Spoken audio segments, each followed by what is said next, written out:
L-akbar sfida bħalissa l-kulħadd hija ċertament l-inflazzjoni. Issa din l-inflazzjoni parti kbira minnha hija importata, ma ninsewx li aħna dak kollu li nikkonsmaw parti kbira minnu madwar pereżempju 85% tal-ikel huwa importat.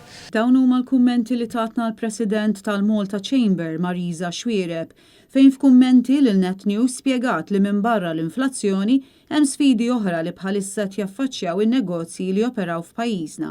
L-isfidi li hemm fis-suq tax-xogħol, jiġifieri innuqqas ta' nies li ovvjament li qed jiġri huwa qegħdin jimbuttaw il-pagi l fuq għaliex hemm kompetizzjoni kbira bej min iħaddem biex jimpjega n-nies u kulħadd jipprova jħallas ftit iktar biex ikun jista' jieħu l-aħjar riżorsi mill-ftit li għandna fil-pajjiż u allura qed ikun hemm effett inflazzjonarju kbir.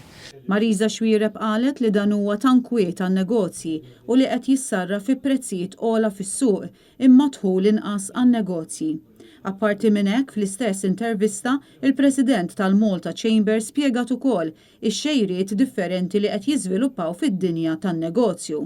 Statistika tal-NSO turi li fl-2021 kienu rreġistrati 4,400 negozju ġdid, li minnhom 4,100 huma sole traders jew negozji li jħadmu persuna waħda.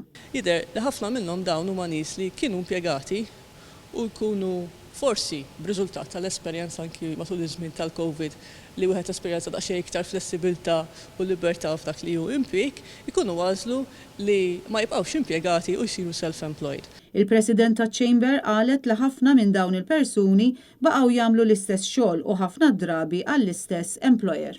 Din l-istatistika naħseb l-iktar ħaġa li tindika hija li għandna ċertu tibdil, ċertu trasformazzjoni f'dak li relazzjoni bejn min jimpjega u min qed jipprovdilu servizz li għandek persentaġġ sinifikanti li qed jażel li minflok ikollu contract of employment sewwa ikun self-employed u jagħti s-servizzi tiegħu ħafna drabi lil dak li kien l-employer tiegħu b'dan il-mod.